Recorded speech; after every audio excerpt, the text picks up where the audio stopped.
কিছুক্ষণ আগে শবনম বুবলি তার ভেরিফাইড ফেসবুক পেজে পোস্ট করেছেন সে নাকি দ্বিতীয় সন্তানের মা হয়েছে এবং সন্তানটি নাকি কন্যা সন্তান এবং বাবাজি শাকিব খান সেটাও উল্লেখ করে এবার পোস্ট করেছেন। গতবারের মতো যেমন বীরকে নিয়ে সমালোচনা হয়েছিল, এবার আর সমালোচনার মুখে পড়তে চান না শবনম বুবলি, যার কারণে এবার বাবার নামও প্রকাশ করেছেন এবং সন্তানের নামও প্রকাশ করেছেন তার ভেরিফাইড ফেসবুক পেজে তার পোস্টে। টোটাল বিষয়টাই খুব হঠাৎ করেই হয়েছে, আমি বললাম যে লাক।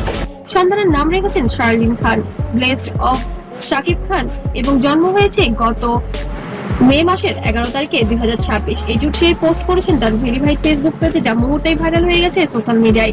অনেকে অভিনন্দন জানিয়েছেন কন্যার মা বাবাকে এবং সামনে বিশ্বকাপ খেলা সেটা নিয়েও যেন আরো শূন্য এবং গোল মেরেছে এমনটাই উপেক্ষা করেছেন শবনম বুবলিকে। আবার কেউ কেউ কমেন্ট করেছেন 2-0 না 2-1 গোলে এগিয়ে এবার শবনম বুবলি। আমাদের যে অভিনেত্রী শবনম বুবলি, উনি কন্যা সন্তানের মা হয়েছেন এরকম একটা পোস্ট দিয়েছেন। তবে কি হবে এবার অপু বিশ্বাসের? তবে কি শাকিব খান এবং শবনম বুবলি সুন্দরভাবে সংসার গুছিয়ে নিল দুটি সন্তানকে কেন্দ্র করে?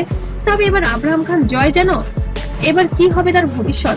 তবে অপু বিশ্বাস কি আবার জীবনে নতুন করে আগাবে নাকি শাকিব খানের বেড়াজালে আটকে থাকবে, সেটাই এখন দেখার বিষয়। এই বিষয়টি বলুন। এই বিষয়ে আসলে আমার বলার কিছু আমি জানি, তোমরা আমাকে এই প্রশ্নটা করবে। আসলে এই বিষয়টা আমার একান্তই ব্যক্তিগত সূত্রে পাওয়া। সো এই বিষয়টা আমি চাই যার ঘটনা, যাদের ঘটনা, তারা নিজেরাই অফিসিয়ালি ডিক্লেয়ার করুক। তো বন্ধুরা অবশ্যই কমেন্ট করে জানাবে অপু বিশ্বাস বর্তমানে তার কি করা উচিত, তার আইনি ব্যবস্থায় যাওয়া উচিত নাকি সবকিছু মেনে নিয়ে দুই সতীনের সাথেই সংসার করা উচিত? তবে সব মিলে সবাই বলছে আলহামদুলিল্লাহ, যাক শবনম বুবলি খেলা দেখিয়েছে এবং খেলায় জিতেও গেছে, পরকীয়া রানী হয়েও যেন এবার জিতে গেল তার সংসার জীবনে। তবে অপু বিশ্বাস কষ্টই করে গেল সারা জীবন।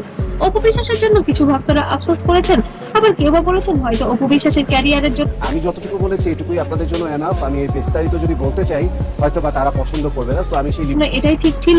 তবে আব্রাহাম খান জয়ের জন্য সবাই অনেক বেশি মন খারাপ করছে, কিন্তু অনেকে আবার ভাবছেন মন খারাপ করার কি আছে, 2-3 ভাই বোন একসাথে বড় হবে একই ছাদের নিচে। তবে সাকিব খানের মন্তব্য এখনো কোনোভাবে পাওয়া যায়নি, সে নিজেকে এমন ভাবে প্রকাশ করছে যে সে তার কাজ নিয়ে ব্যস্ত। তবে গোপনে কি ঘটছে তাদের জীবনে, তবে এবারও কি নতুন নাটকের শুরু হবে? অবশ্যই কমেন্ট করে জানাবেন। আর ভিডিওটি ভালো লাগলে অবশ্যই লাইক, কমেন্ট, শেয়ার করবেন এবং নতুন নতুন আপডেট পেতে অবশ্যই সাবস্ক্রাইব করতে ভুলবেন না। সবাই ভালো থাকবেন, সুস্থ থাকবেন, আল্লাহ হাফেজ।